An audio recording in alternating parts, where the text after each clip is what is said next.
ศึกษาความเป็นไปได้การพัฒนานิคมอุตสาหกรรมเวียงจันทน์ปากเงิม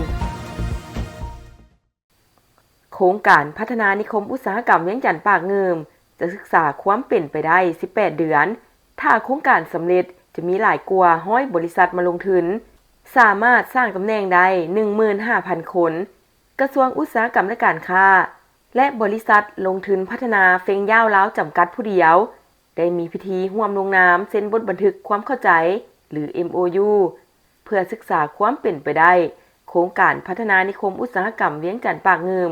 อยู่เขตบ้านดอนไฮเมืองปากเงิมนครหลวงเวียงจันทน์ในวันที่30เมษายน2026ที่โรงแรมราชวงศ์วันดาวิสตา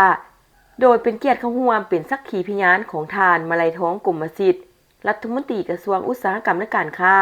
เข้าร่วมมีทานประธานคณะกรรมการปกครองนครหลวงเวียงจันทน์และคณะนำจากภาคส่วนที่เกี่ยวข้องเข้าร่วม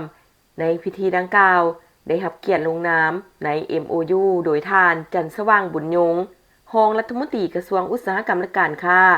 และท่านประธานบริษัทลงทุนพัฒนาเฟงย่าวล้าวจำกัดผู้เดียวโครงการดังกล่าวเป็นโครงการลงทุนร่วมระหว่างภาคธุรกิจเอกชนลาวและภาคธุรกิจเอกชนต่างประเทศซึ่งเป็นโครงการที่นำใช้ดินของบริษัทเองในเนื้อที่70เฮกตาร์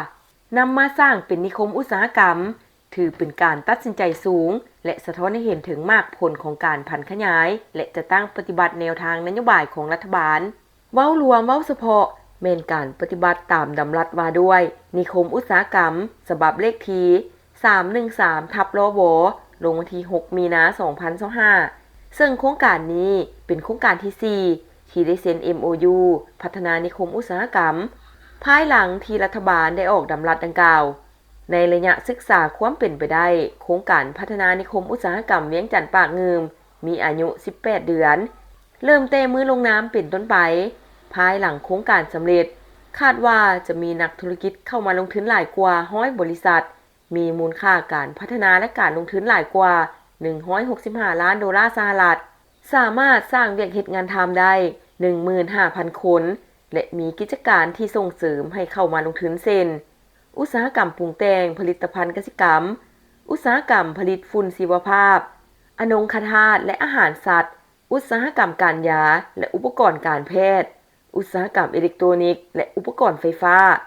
อุตสาหกรรมกลจักรอุปกรณ์สิ้นส่วนประกอบและอะไหล่รับใช้การเกษตรและอุตสาหกรรมปรุงแต่งอื่นๆที่รัฐบาลส่งเสริมมีข่าวดีจะมาบอกสำหรับใครสนใจเช่าพื้นที่ขายเครื่องทุกประเภทและเช่าพื้นที่ป้ายโฆษณาอยู่ตลาดลาวสนใจสอบถามที่เบอร์02058389209สถานที่ตั้งอยู่บ้านสุพังเมืองไซธานีนครหลวงเวียงจันทน์